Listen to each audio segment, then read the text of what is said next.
Hi everyone, how are you all doing? I hope all of you are doing great. So in this video, we will do last part of chapter number 13 from Unit 5 Brave Hearts. So Unit 5 का ये first chapter है Brave Heart जिसका नाम है unit का. First chapter A Homage to Our Brave Soldiers के बारे में हम पढ़ रहे थे. Chapter read कर लिया था. बहुत lengthy chapter था, but we completed in one single video. Now in this video, we will do the exercise of this chapter. Okay, so I hope all of you have watched all the previous videos. If you haven't watched, please go through the links given in the description box. अब इसके बाद science के जो एक दो chapter बचे हैं वो कवर करके उसके बाद मैथ्स के चैप्टर्स में स्टार्ट करने वाली हूँ. So don't worry about that. आप लोगों के कमेंट्स आ रहे हैं, मैं सभी देख रही हूँ, but believe me I am working on it and I will post all the videos very soon. Okay, so these chapters are from class 7th in NCERT of English पूर्वी. So let us just start with the exercise of this chapter. So first of all we can see let us discuss वाला part है.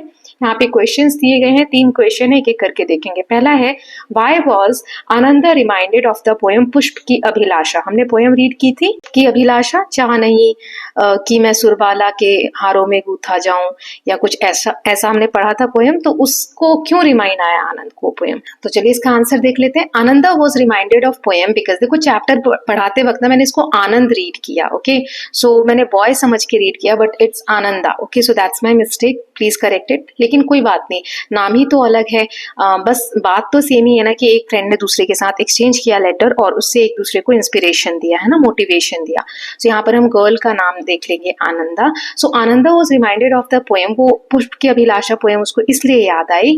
Like the poet she saw people offering flowers to soldiers at a war memorial, a symbol of respect and sacrifice for motherland. जो war memorial था वहां पर soldiers को, सैनिकों पे फूल चढ़ाए जा रहे थे, ये जो कि दर्शाता है एक रिस्पेक्ट की तरह. सेक्रीफाइस जो मदरलैंड के लिए उन लोगों ने किया है, सोल्जर्स ने, उनको एक रिस्पेक्ट दिया जा रहा है, इसलिए ये पोएम उसको याद आई थी. How does Saumya's letter help Ananda in pursuing her hobby. Ananda की जो हॉबी थी उसको परस्यू करने में जो सौम्या का लेटर था वो कैसे मदद करता है. So Saumya's letter came in an envelope with a beautiful postage stamp. उसके जो लेटर होते थे उसके एनवेलप पे पोस्टेज स्टैम्प बहुत सुंदर हुआ करते थे, जैसे इंडियन इंडिपेंडेंस का. वो आनंदा की जो हॉबी थी स्टैम्प्स कलेक्ट करने की, जिसे फिलेटली बोलते हैं, उसमें बहुत हेल्प करती है. Then next is Ananda is inspired to act after reading the letter from Saumya. What actions does she intend to take up. कौन कौन से एक्शन लेटर पढ़ने के बाद आनंदा लेना चाहती थी वो हमें यहाँ पर कि fill in the table citing the sentences from the text. कहाँ पर जाना चाहती है, ये किस लाइन से पता चल रहा है. मोबाइल ऐप के बारे में बात की, वो कौन सा है, कौन सा आइडिया शेयर करना चाहती है. देन कौन सा कोलाज बनाना चाहती है, आर्मी ज्वाइन करने के बारे में कौन सा लाइन है, फिर वेबसाइट के बारे में. तो ये मैंने सब यहाँ पर लिख दिया है. विजिट, उसने कहा था we all wish to visit the national war memorial Delhi. फिर मोबाइल ऐप की national war memorial and museum, this app is very interactive. फिर आइडिया कि next week I am going to share this idea with my classmates and my teacher. Then creating a collage, it would be a great to create collage capturing the life and stories of people that can inspire us every day or each day. Joining the army, so I feel motivated and I am seriously thinking of joining the armed forces to serve my motherland. Website, so National War Memorial जो है उसका website link यहाँ पर दिया हुआ था. Okay, now next is let us think and reflect. Paragraph दिए हुए 2 पैराग्राफ से फिर उनके क्वेश्चन के आंसर करने हैं. So you can see the obelisks surrounded by wreaths that have been placed as a mark of respect. The lightning design is planned in such a way that it transforms the monument's landscape as sunlight changes from dawn to dusk. हमने ये सब समझा था कि कैसे वहाँ पे rates रखे गए हैं, जो फ्लावर के सर्कल्स हैं वो रखे गए हैं एज ए रिस्पेक्ट. फिर जो सनलाइट है, जो सूर्योदय होता है और सूर्यास्त जो होता है, उसके हिसाब से मॉन्यूमेंट का लैंडस्केप स्ट्रक्चर किया गया है. ये एक मैजेस्टिक साइट है. fill her with pride for our nation. I was also overwhelmed by the interminable flame as a metaphor for eternal stories of courage and valour. जो वो वहाँ पे ज्योति जल रही है जो हमेशा के लिए जलती है, कभी बुझती नहीं है, उसके बारे में बहुत अच्छा उसे फील हो रहा है देखकर. अब ये 4 क्वेश्चन हैं. सो फ्लेम, वेलर, रेथ. अब इसका जैसे फ्लेम और वेलर, फ्लेम जो है जो ज्योति जल रही है उसको साहस से दिखाया गया. तो ये जो रेथ है, जो फ्लावर का वो सर्कल हमने देखा था, वो किसको डोनेट करता है, तो वो डिनोट करता है. तो वो वर्ड बताना है यहाँ पर, जो रिस्पेक्ट के लिए यूज हुआ है. How does the lightning design make the monument visually appealing. क्या लाइटनिंग डिजाइन है जिससे कि वो विजुअली और ज्यादा सुंदर उसका लैंडस्केप लग रहा है. So because the light changes with the sun from morning to evening creating a beautiful and dynamic appearance that enhance the monument's grandeur. देखो बिकॉज से आंसर शुरू नहीं होता है। मुझे पता है बहुत सारे बच्चे मुझे कमेंट करते हैं मैम आंसर बिकॉज से शुरू नहीं होता, शायद एक ही बच्चे ने किया अभी तक। तो आप ये यहाँ से यहाँ तक तो लिख ही सकते हैं ना कि how does the lightning design make the monument visually appealing. तो lightning design makes the monument visually appealing because, ऐसे शुरुआत करनी है। तो थोड़ा तो आप लोग भी कर सकते हैं, right. Now state whether the following sentence is a fact और एन ओपिनियन। ये फैक्ट है कि ओपिनियन है। फैक्ट वो होता है जैसे मैं बोलूं sun rises in the east, सूर्य जो है सूरज जो है वो पूरब दिशा से उगता है, तो ये फैक्ट है, इसको कोई चेंज नहीं कर सकता, right. Now it truly a majestic site, ये ओपिनियन हो सकता है, ये एक मेरा ओपिनियन है कि हाँ वो जो साइट है वो मैजेस्टिक दिखता है, जादू जैसा दिखता है। हो सकता है किसी को ना दिखे, है ना, तो ये एक ओपिनियन है। Now next is what does the everlasting flame suggest। जो वो फ्लेम जल रही है जो कभी नहीं बुझती ज्योति, वो क्या सजेस्ट करती है? वो सिंबलाइज करती है इमोर्टिलिटी ऑफ सोल्जर्स, की सोल्जर्स जो है वो अमर हो जाते हैं, उनके करेज को यानी साहस को और सेक्रीफाइस को, जो उनका बलिदान है और उनकी जो स्टोरीज है वो हमेशा के लिए जीवंत है। Then choose the correct option. The tone of the writer in this extract, जो टोन है कहानी का लिखने का वो राइटर का कैसा है? मॉडेस्ट यानी मीडियम, लाइट हार्टेड, एडमायरिंग या नॉस्टैल्जिक? एडमायरिंग, एडमायर करना किसी के साहस को। Now next is second paragraph है, I was very happy to hear that you got an opportunity to visit the national war memorial. I have heard a lot about it. Some people might see a war memorial as just a monument, statue or edifice to celebrate a war or victory and commemorate those who sacrificed their lives or got injured in the war.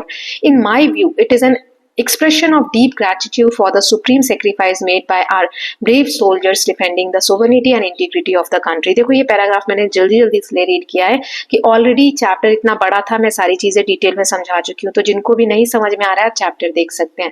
तो इसमें ये बताया था कि आनंदा जो है वो बता रही है कि मुझे अच्छा लगा जानकर कि तुम नेशनल वॉर मेमोरियल घूमने गई थी, ये सुन के अच्छा लगा। कुछ लोग जो है ऐसे मेमोरियल को सिर्फ एक बिल्डिंग की तरह देखते हैं, स्टैचू की तरह देखते हैं, लेकिन इससे भी कहीं ज्यादा है। ये एक श्रद्धांजलि है जो हम देते हैं जो हमारे ब्रेव सोल्जर्स हैं उनके लिए, है ना। तो अपना कृतज्ञता, ग्रेटिट्यूड एक्सप्रेस कर रहे हैं इसमें। So choose a line from the extract which shows the Ananda was aware about national war memorial. किस लाइन से पता चल रहा है कि नेशनल वॉर मेमोरियल के बारे में आनंदा को पता था? तो ये लिखा है ना, I have heard lot about it, इससे। Then what might be the most likely reason for people to consider a war memorial as a monument. किसी भी वॉर मेमोरियल को एक बिल्डिंग की तरह, मॉन्यूमेंट की तरह लोग क्यों देखते हैं? तो इन सबके आंसर मैंने यहाँ दे दिए हैं। सो पहला है जो मैंने बताया आपको, I have heard a lot about it. What might be the most likely reason for people to consider a war memorial as a monument. जो वॉर मेमोरियल है उसको लोग एक बिल्डिंग की तरह, मॉन्यूमेंट की तरह क्यों समझते हैं? क्योंकि वहां स्टैच्यू होता है, स्ट्रक्चर उस तरीके का होता है, सिंबल्स बने होते हैं, इसलिए एनी मॉन्यूमेंट सेलिब्रेटिंग विक्ट्री और हिस्ट्री। नाउ नेक्स्ट इज, हमें सुटेबल वर्ड से fill in the blanks complete करना था। So we conduct special competition at school to commemorate our independence day, celebrate करने के लिए, श्रद्धांजलि देने के लिए। Select a phrase from extract showing that Ananda is expressing an opinion in my view. तो अपना व्यू बता रहे हैं, मतलब अपना ओपिनियन दे रहे हैं, राइट। तो ये हमें ढूंढना था पैराग्राफ में से। Complete the sentence with a suitable reason. Ananda refers to the sacrifice of soldiers as supreme sacrifice because जो सोल्जर सेक्रीफाइस करते हैं उसे आनंदा ने सुप्रीम कहा है, सबसे ऊपर। क्यों? because they risk and often give up their lives to protect the nation's freedom and integrity। integrity मतलब होता है देश को जोड़ कर रखना, उसकी एकजुटता, और जो देश की आजादी है उसको प्रोटेक्ट करने में वो लोग अपनी लाइफ देते हैं। Now next is answer the following question. यहाँ पे 6 क्वेश्चंस दिए गए हैं, एक एक करके देख लेते हैं। पहला है, what is the significance of the national war memorial. National war memorial जो है उसका सिग्निफिकेंस क्या है, मतलब उसका इंपॉर्टेंस क्या है? So it honours and commemorates the brave soldiers who sacrificed their lives for India.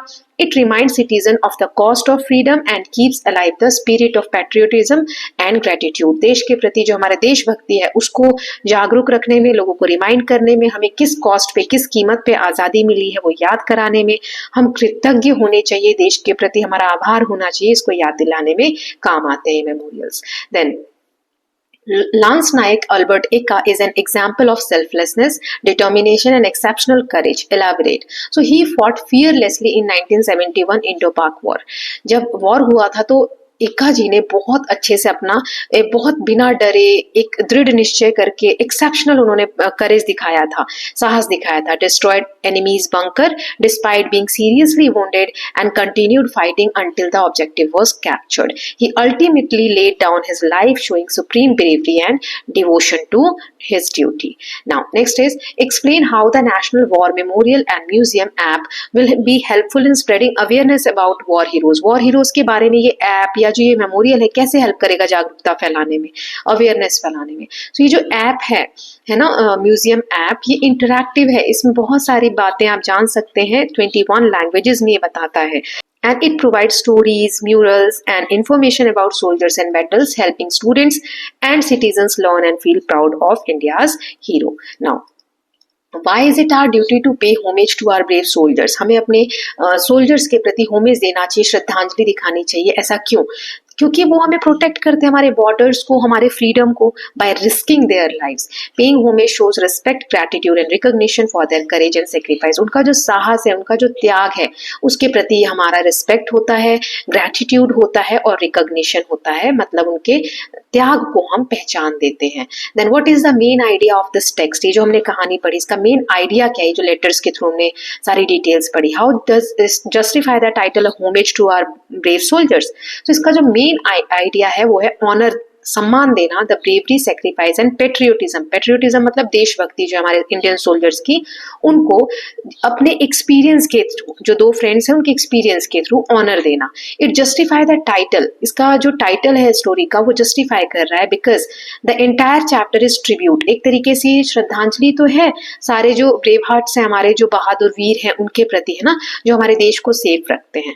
Then 6th question is why were the students awestruck and humble? Explain in your own word. जो students थे वो किसके बारे में जानकर awestruck यानी कि shocked रह गए थे, अमेज्ड रह गए थे? So they were awestruck and humbled by the courage and sacrifice of the soldiers. कि उन्होंने कितनी बहादुरी दिखाई सोल्जर्स ने. हमने जो एग्जाम्पल्स भी देखे, उन्होंने कितनी वीरता, कितनी बहादुरी दिखाई, राइट? उनको देखकर बच्चे अमेज थे. Who stories made them feel deep respect and admiration and remind them of the true value of peace and freedom. Now next is, यहाँ दिया है study the following words taken from the text. Disregard, inconsequential, immortal, undaunted. देखो इसमें dish लग गया, regard होता है respect देना, डिस लगा दिया तो डिसरिगार्ड. कॉन्सिक्वेंशियल होता है, फिर इन लगा दिया. इमोर्टल, मोर्टल मतलब जिसकी मृत्यु निश्चित हो, इमोर्टल मतलब जो अमर हो जाए. Daunted, undaunted. तो कुछ जो वर्ड्स यहाँ दिए हुए हैं, these are made by adding word beginning in the beginning. Beginning में ऐड कर दिए वर्ड, जैसे dis, in, im, un to the root word. Main जो वर्ड है रिगार्ड, कॉन्सिक्वेंशियल, इन्हें हम कहते हैं रूट वर्ड. ये मेन वर्ड्स हैं. इसमें हम आगे कुछ ऐड करके क्या करते हैं, जैसे regard, consequence, mortar and don't, ये हमने ऐड, ये हमारे रूट वर्ड है, इसमें हमने ऐड करके नए वर्ड्स बना दिए, right? Now such word beginnings are called prefix. Prefix इन्हीं को हम कहते हैं जब वर्ड के आगे कुछ लग जाए. रिगार्ड के आगे डिस लगा तो डिस क्या है, ये हो गया प्रेफिक्स. ठीक है. और जब हम पीछे वर्ड के कुछ लगाते हैं तो हम कहते हैं सफिक्स, जो यहाँ दिया नहीं है. अभी हम प्रेफिक्स के बारे में पढ़ रहे हैं. तो इसमें इन, ये अन और ये इम, ये क्या है, प्रेफिक्स है सारे. तो देखो यहाँ प्रेफिक्स दिए हुए हैं, मीनिंग्स दिए हुए प्रेफिक्स के, रूट वर्ड दिया है, हमें नया वर्ड बनाना है. जैसे यहाँ री और ये डिफाइन ले लेते हैं. री मतलब होता है दोबारा से, डू अगेन, है ना. तो इसको यहाँ मैच करेंगे और इसको हमने डू अगेन, इसको डिफाइन से मैच किया तो ये बन जाएगा री डिफाइन. ठीक है. ऐसे बाकी के मैंने यहाँ लिख दिए. माल, माल फंक्शनिंग, इससे मैच करेंगे. ठीक. तो यहाँ पे लिख देना माल फंक्शनिंग. देन अन, अन और फिर इसमें हम लिख देंगे क्वेश्चनेबल. ठीक है. तो अनक्वेश्चनेबल यहाँ पर आ जाएगा. आप इससे मैच करते चलोगे. ठीक है, क्वेश्चनेबल से. देन एंटी, एंटी मतलब होता है अपोजिट, है ना. तो इससे मैच करेंगे. अपोज टू, अगेंस्ट, तो यहाँ लिख दोगे एंटी सोशल, इस सोशल वाले से मैच कर दोगे. देन एक्स्ट्रा, ये एक्स्ट्रा जोड़ा हुआ है, बियॉन्ड, है ना. और फिर यहाँ पे ऑर्डिनरी दिया हुआ है तो एक्स्ट्रा ऑर्डिनरी. फिर एक्स, एक्स मतलब होता है पुराना, फॉर्मर. और फिर इसको यहाँ पे हमने जोड़ दिया है एक्स सर्विस. ठीक है. तो यहाँ पे एक्स सर्विस लिख देंगे. फिर डी, डी और यहाँ पे हमने एक्टिवेट लिख दिया है, डी एक्टिवेट. ठीक है. तो इस तरीके से आप कंप्लीट कर लेंगे इसको. Now complete the paragraph by using new words created in table. जैसे soldiers undergo extraordinary training to prepare for their challenging duties they learn to deactivate करना क्या explosive and handle malfunctioning equipments, जो खराब हो गए उन equipments को handle करना विद प्रिसीशन, बिल्कुल ध्यान से। They stand as a powerful force against anti social elements, जो सोसाइटी के अगेंस्ट है, ऐसे लोगों के अगेंस्ट कैसे खड़ा रहना है, कैसे उनको डील करना है। And displaying unquestionable bravery, ex service member जो पहले सर्विस में थे वो लोग often share their experience to inspire new recruits, their service can continuously, यहाँ रीएक्टिवेट नहीं आएगा, रीडिफाइन, ठीक है, रीडिफाइन आएगा, redefine the essence of commitment and sacrifices. Okay, now next यहाँ पे हमें ब्लैंक्स दे के वर्ड्स दिए गए हैं जो ब्रेव से रिलेटेड है, राइट, इनको आपको फिल करना है। सो जैसे ये वाला है तो इसमें आप लिख सकते हो करेज, ओके, एक मैंने फिल कर दिया, यहाँ टिक कर देती हूँ करेज। फिर ये एच से जो है ये हीरोइक, ठीक है, ये स्पेलिंग्स है यहाँ पर, ये आ जाएगा बोल्ड, ये आ जाएगा वेलिएंट, ये लिखा हुआ है बोल्ड, ये रहा। देन यहाँ पे आ जाएगा डेयरिंग, राइट, फिर यहाँ आ जाएगा वेलर, देन यहाँ आ जाएगा गैलेंट, बहादुरी, देन फियरलेस, देन यहाँ आ जाएगा अनडॉन्टेड, ये रहा, ठीक। नाउ नेक्स्ट इज, यहाँ आपको वर्ड्स दिए हुए हैं, इनमें आपको फिल करना है। सो अजय's cowardly refusal to stand up for his friend was disappointing to everyone, जो अपने फ्रेंड के लिए खड़ा नहीं रहा अजय, वो उसका cowardly, डरपोक जैसा बिहेवियर था जिसने सबको डिसअपॉइंट किया। The timid child is behind his mother to scare to meet the new teacher, मतलब timid मतलब होता है डरा हुआ, ठीक, डरा हुआ बच्चा अपनी मम्मी के पीछे छुप गया।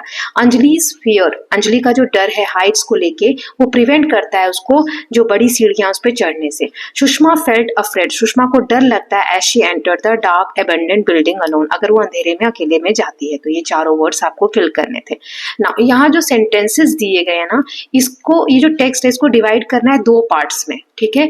जैसे एक दिया हुआ है, I aspire to be courageous like him when I join the army, so I aspire to be courageous like him, ये पहला पार्ट हो गया।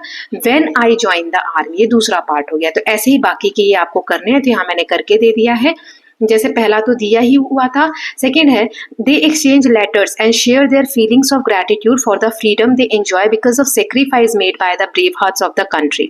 सो दे exchange letters and share their feelings of gratitude for the freedom they enjoy because of the sacrifice made by the brave hearts of the company. ऐसे ही दो seriously wounded in this encounter, यहाँ पे पहला part, he continue to fight alongside his comrades. Then the sacrifice of the soldiers make monuments like the National War Memorial extremely important, so that we should never forget the cost of the freedom। देखो, I aspire to be courageous like him, इसका खुद का एक मतलब है इस line का कि मैं उसकी तरह करेजियस, साहसी बनना चाहती हूँ। When I join the army, जब मैं आर्मी ज्वाइन करूँ। तो इसको हम क्या कहते हैं ग्रामर में, when the part of a sentence convey complete meaning, और इंडिपेंडेंटली भी हम उसको अकेले भी पढ़े तो समझ में आ रहा है, जैसे मैंने अभी आपको बताया, तो उसे हम कहते हैं मेन क्लॉज, ठीक है। और part of the sentence which is dependent, और वो पार्ट सेंटेंस का जो दूसरे सेंटेंस में मीनिंग के लिए डिपेंडेंट है, तो उसे हम कहते हैं complete sentence is called subordinate clause. जो मेन क्लॉज होता है उस पर अगर वो डिपेंडेंट है तो हम उसे कहते हैं subordinate clause. So the words और phrase that connect the two part of the sentence such as when, because, though, so that, ये कन्वे करते हैं specific meaning, time, reason, contrast, purpose respectively. Connecting words are called subordinating conjunction कहते हैं ऐसे words को जो दो clauses को जोड़ते हैं। अब देखो इसमें मेन क्लॉज और सबऑर्डिनेट क्लॉज कौन सा हो जाएगा, तो देखो यहाँ पर कोई सा एक सेंटेंस ले लेते हैं फिर उसको समझ लेते हैं। सो देखो ये वाला जो सेंटेंस है, the sacrifice of soldiers make monuments like national war memorial extremely important. यहाँ पे पढ़ने पे हमें कुछ भी अलग से जरूरत नहीं है समझने के लिए। यहाँ कहा जा रहा है कि जो सोल्जर्स का सेक्रीफाइस है वो ऐसे मॉन्यूमेंट्स जो नेशनल वॉर मेमोरियल जैसे उनको बहुत इंपॉर्टेंट बना देते हैं। पूरा कंप्लीट सेंस हो रहा है। अब इसको पढ़ो, so that we should never forget the cost of freedom, ताकि, सो दैट होता है ये ज्वाइन करने वाला वर्ड है। इसको हमने अभी क्या पढ़ा, क्या बोलते हैं जिन शब्द जिन फ्रेजेस से या वर्ड से दो सेंटेंसेस को हम ज्वाइन करें उन्हें हम कहते हैं सबऑर्डिनेटिंग कंजंक्शन, सबऑर्डिनेटिंग कंजंक्शन, ठीक है। तो so that we should never forget the cost of freedom, so that, ताकि हम कभी भी कीमत ना भूलें अपने आजादी की। तो क्या ताकि, तो ये सेंटेंस का मीनिंग तभी है जब इसका मीनिंग क्लियर है ना। तो ये हमारा मेन क्लॉज हो गया। राइट। और ये वाला क्योंकि इस पे डिपेंडेंट है तो ये सबऑर्डिनेट क्लॉज हो गया। ओके यही यहाँ पर सिखाया गया। So I hope it is clear. Now next है यहाँ पे हमें ये सेंटेंसेस दिए गए हैं, अब ऐसे ही सबऑर्डिनेटिंग कंजंक्शन से हमें इनको जोड़ना है। जैसे Vasi burst into tears, he heard the good news, when he heard the good news, okay, या because he heard the good news. तो यहाँ मैंने सभी को ज्वाइन करके दे दिया है। Vasi burst into tears when he heard the good news. Himani was very nervous though she delivered a great presentation. So Himani was very nervous, यहाँ तक क्या हो जाएगा, मेन क्लॉज। ये क्या हो जाएगा, सबऑर्डिनेट क्लॉज, क्योंकि ये इस पे डिपेंडेंट है। वासी बर्स्ट इनटू टीयर्स, वासी के आंसू आ गए, तो ये पूरा है sentence. He heard the good news, तो ये इस पे डिपेंडेंट है, सबऑर्डिनेट क्लॉज। ऐसे this is the place where I was born. The students performed very well because they studied diligently. Watered the plant unless they will die. नहीं तो plant जो है वो डाई हो जाएंगे। ठीक है, तो ऐसे आप फिल कर देंगे। Now next is complete the sentence with suitable main clause और subordinate clause। अब यहाँ पे सेंटेंस दिए हुए हैं, या तो मेन क्लॉज दिया है या सबऑर्डिनेट क्लॉज दिया है। जो नहीं दिया है वो लिखकर आपको कंप्लीट करना है। तो मैंने यहाँ पर आंसर्स लिख दिए हैं। Farheen was late to work, ये मेन क्लॉज हो गया। बिकॉज ये सबऑर्डिनेटिंग कंजंक्शन हो गया। The bus broke down, okay. The dog started barking when it saw a stranger at the gate. She completed the marathon although she was very tired. They lost their way while they were hiking in the mountain. ये जो मैं circle कर रही हूँ subordinating conjunction है। अभिषेक received a promotion after he completed his special training. We finished our project before the deadline approached. We waited in the car until the heavy rain stopped. The children shouted with joy as the waves rushed to the shore. Okay, now next यहाँ पे है let us listen. अब एक transcript आपको read करना है, उसको पढ़ने के बाद जो भी क्वेश्चंस यहाँ दिए गए हैं उसके आंसर उस ट्रांसक्रिप्ट के हिसाब से देना है। तो चलिए ट्रांसक्रिप्ट आगे रीड कर लेते हैं। आपके चैप्टर जो होते हैं ना उसके लास्ट में सारा दिया रहता है। Okay, so let us just read it together. Good morning, respected teacher and my dear friends. Today, I, Gunjan of grade 7C, stand before you to share why I dream of joining the Indian Armed Force when I grow up. Gunjan यहाँ पर अपनी assembly में teacher और अपने जो classmates हैं या जो स्कूल के स्टूडेंट्स हैं उनको बोलते हुए यहाँ पर स्पीच में कह रही है कि वो ग्रेड 7C की गुंजन है। वो अपना ड्रीम जो है उसके बारे में शेयर करना चाहती है कि जब वो बड़ी होगी तो इंडियन आर्म फोर्स ज्वाइन करना चाहती है। सर्विंग आवर नेशन या country is the most honourable job one can have. अपने देश को सर्व करने से बड़ा जॉब और कोई नहीं हो सकता, बहुत सम्मानित काम होता है। It means protecting and securing our nation even if it means risking one's life. अपनी लाइफ को रिस्क पे रखना तो है लेकिन फिर भी हम अपने देश को प्रोटेक्ट करते हैं। The thought of wearing the uniform which can only be earned through hard work fills me with pride and a strong desire to serve nation। जो एक यूनिफॉर्म पहनने की बात होती है वो सबको नहीं मिलती, वो बहुत हार्ड वर्क के बाद हासिल की जाती है, तो वो सोचकर ही गुंजन को बहुत अच्छा फील होता है। Then the armed forces teaches you to live a disciplined and organized life. This keeps both the mind and body active.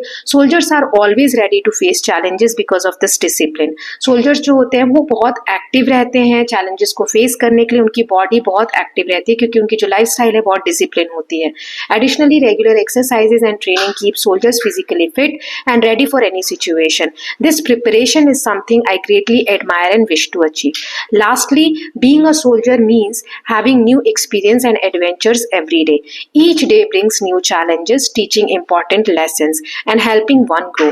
हर दिन एक नया होता है जिसमें नई कठिनाइयों को फेस करना होता है, नए लेसन हम सीखते हैं और धीरे धीरे हम अपने लाइफ में ग्रो करते हैं। The arm forces offer a life filled with honour, self respect, safety and security for both the soldiers and their family. So soldier के लिए भी और उसकी फैमिली के लिए भी रिस्पेक्ट प्रोवाइड करती है, ऑनर प्रोवाइड करती है जॉब जो होती है आर्म फोर्स की। It is a life that teaches loyalty, duty, service and honesty. This is why I want to join Indian arm forces. Thank you. इसीलिए गुंजन जो है आर्म फोर्स ज्वाइन करना चाहती है। So I hope it is clear. Now जो question थे उनके हम आंसर देख लेते हैं। सो पहला था what type of job does Gunjan think the arm forces. Arm force किस तरीके का जॉब है गुंजन के हिसाब से।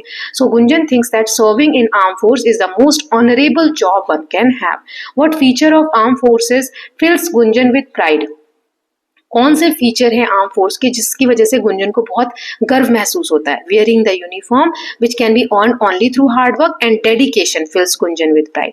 Then how does the discipline life of arm force impact the body and mind according to Gunjan? जो डिसिप्लिन होता है आर्म फोर्स का वो कैसे इम्पैक्ट करता है बॉडी और माइंड को? So according to Gunjan, the discipline life of arm forces keep both the mind and body active, helping soldiers stay ready to face any challenge. Now, next question is, list any one aspect about a job in armed forces that Gunjan feels help someone grow. जैसे क्या हो arm force में, ऐसा क्या होता है जिससे इंसान अपनी लाइफ में ग्रो करता है? गुंजन को ऐसा क्या लगता है? तो new experience and challenges everyday face करने होते हैं. Helps one learn important lesson and grow as a person. State any 2 things that Gunjan feels life in arm forces teaches. जो आर्म फोर्स की लाइफ है उसमें कुछ सीखने को मिलता है, ये कोई ऐसी 2 चीजें बतानी है. तो लॉयल्टी और ऑनेस्टी. ठीक है. You may also write duty and service, both are correct. आप कुछ भी इसमें से लिख सकते हैं, 2 ही पूछा है इसलिए मैंने ये 2 लिख दिए हैं. ओके. नाउ नेक्स्ट यहाँ पे लेट अस स्पीक. आपको पेयर्स में वर्क करना है. नीचे जो इमेजेस दी गए हैं कौन कौन से प्रोफेशन है वो आपको नाम लिखना है, फिर सेकंड क्वेश्चन बाद में देखेंगे. तो यहाँ आप देख सकते हैं. सो सबसे पहले ये कारपेंटर है, यहाँ शायद मैंने नाम नहीं लिखा है, आप लिख सकते हैं. ये टीचर है, ये क्रिकेटर है या प्लेयर बोल सकते हैं, पुलिस है, फार्मर है, शेफ है या कुक बोल सकते हैं, डांसर है, देन डॉक्टर है, पेंटर है ना. तो ये नाम आप यहाँ से देख के लिख लेंगे. जो नहीं है वो आप आगे से वो आप खुद से ऐड कर लेंगे. नाउ आपको ये इमेजिन करना है that you dream of a wish to pursue some of these profession and vocation. जो भी अभी अपनी इमेज देखी आपको ऐसा सोचना है कि आप ये काम कर रहे हैं. Now take turn to express this along with a reason. जैसे अभी गुंजन ने बताया कि वो कैसे आर्म फोर्स में जाना चाहती है, आप मान लो वो काम करना चाहते हो. And do not forget to include what preparation would be required to fulfil the dream. Speak about all the given profession and vocation. जितने भी प्रोफेशन पीछे दिए गए उनके बारे में आपको बोलना है कि आप उसको करने के लिए आपको क्या क्या प्रिपरेशन तैयारियां वगैरह करनी होंगी. जैसे गुंजन ने क्रिकेट के लिए बोला, मैं आपको थोड़े से ये प्रॉम्प्ट्स भी दिए कैसे आप यूज कर सकते हैं. जैसे I would like to become doctor because dash, और चीजें आपको फिल करनी है. फिर आई ड्रीम ऑफ वर्किंग. तो ये सभी को यूज करके मैंने यहाँ पर एग्जाम्पल दे दिए, ये आप खुद से देख सकते हैं. जैसे I would like to become a doctor because I want to help sick people and save lives. For this, I would have to first study science and work hard to become a medical student. क्या क्या तैयारी करनी होगी वो भी बताना था. फिर जैसे I dream of working as a pilot, as I love flying and exploring world from the sky, right? तो ये मैंने सारे जो प्रोफेशन इमेज में दिए हुए थे उनके बारे में यहाँ लिख दिया है. Okay? Now, last one is let us write. Not last one, but yes, let us write. You have read about the sacrifices made by armed forces during war. अभी आपने लेटर वगैरह जो इसमें पढ़े उसमें हमने देखा कि क्या क्या सेक्रीफाइसेस आर्म फोर्सेस करते हैं वॉर के समय में, है ना. क्या क्या उनके सेक्रीफाइस होते हैं. However the arm force also play a की रोल ड्यूरिंग पीस टाइम.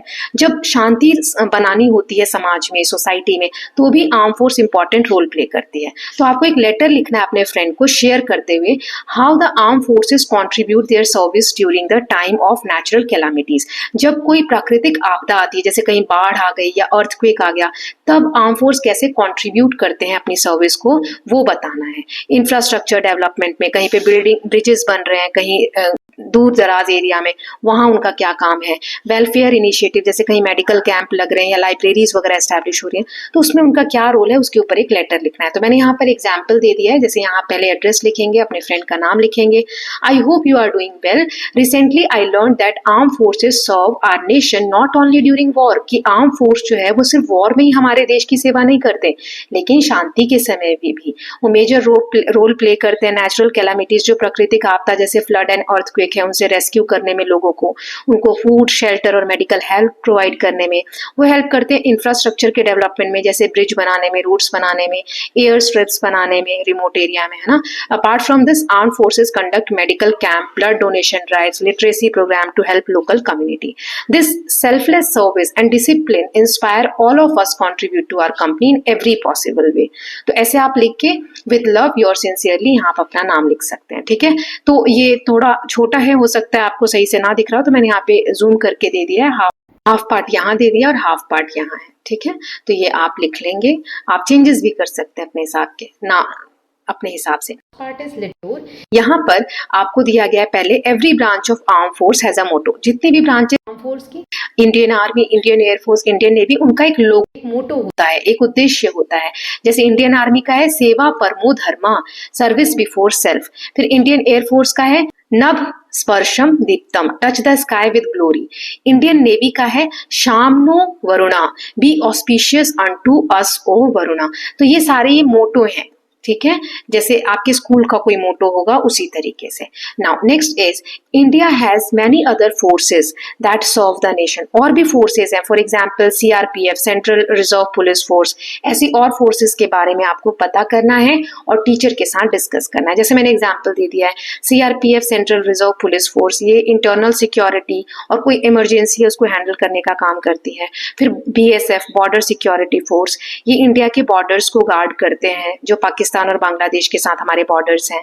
फिर ITBP, Indo Tibetan border police, ये इंडिया और चाइना का जो बॉर्डर है माउंटेन एरिया का, वहां पे प्रोटेक्शन देते हैं। Then CISF central industrial security force, ये प्रोटेक्ट करते हैं गवर्नमेंट की जो बिल्डिंग है, एयरपोर्ट है, इंडस्ट्री है, वहां पर प्रोटेक्शन प्रोवाइड करते हैं। एनएसजी है नेशनल सिक्योरिटी गार्ड, ये टेररिज्म को हैंडल करते हैं, होस्टेज रेस्क्यू ऑपरेशंस वगैरह देखते हैं। ओके, नाउ इसी में नेक्स्ट है create a collage capturing the lives and stories of people that inspire us in group of 4 people, a collage on a chart paper on any such person and present it in the class। आपको एक collage बनाना है, जो भी stories है, lives है, ऐसे जो picture है, जो लोग हैं हमें इंस्पायर करते हैं, उनकी पिक्चर्स वगैरह लेकर। ओके, नाउ लास्ट वाला क्वेश्चन है, many women have joined arm forces. बहुत सारी जो लेडीज हैं, विमेन हैं, उन्होंने आर्म फोर्सेस ज्वाइन किया और अपने नेशन को सर्व कर रही हैं। Have a discussion in the class with example, आपको क्लास में डिस्कशन करना है कुछ एग्जाम्पल्स को देखकर। So women now serve as officer, pilot, doctor, engineers in all 3 services. सभी जो आर्म फोर्सेस होती है ना, उसमें as a officer, as a pilot, as a doctor, engineer women जो है सर्व करती हैं।